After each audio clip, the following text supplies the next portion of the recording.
প্ৰিয়া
প্ৰকৃতিৰ খৰ্বৰূপ সন্মিলিত কৰি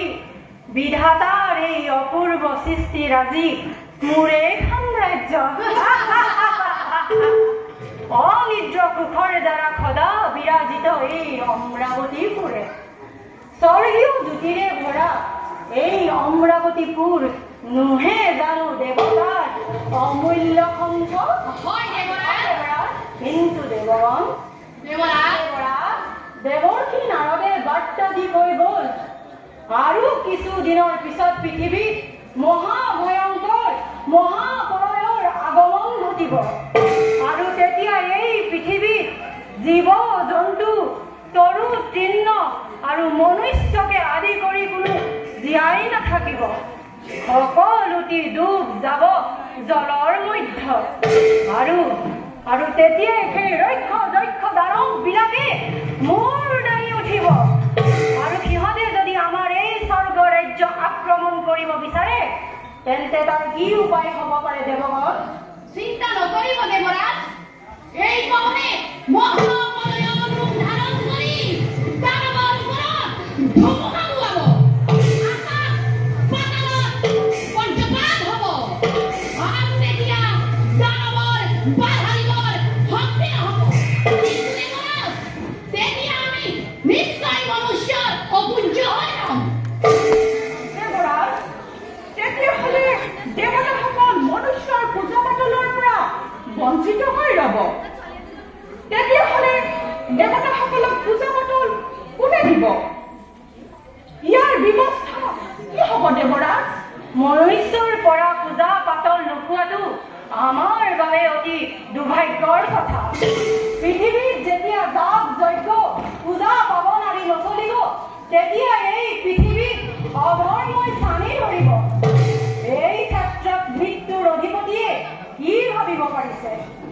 ক'বলৈ কি আছে দেৱৰা মোৰ নামতো পূজা পাতল নাই মোৰ কাম জমনগৰীত পাপী শাস্তি প্ৰদান কৰা মহাপ্ৰলয়ত সেই সকলোৰে মৃত্যুৰ আত্মাই মোৰ জমনগৰীত ভৰি পৰিব দেৱৰাজ ধাৰ্মিক অধাৰ্মিক বাছি উলিয়াই সকলক মৃত্যু প্ৰদান কৰাই হৈছে মোৰ কাম এতিয়া দেখিছো সেই সকলোকে ৰাখিবৰ বাবে মই আৰু এখন জমনগৰ নিৰ্মাণ কৰিব লাগিব আপোনাৰতো তাতেই শান্তি দৈত্য দানৱগণ আপোনাৰ ওচৰত নাপাই গ'ল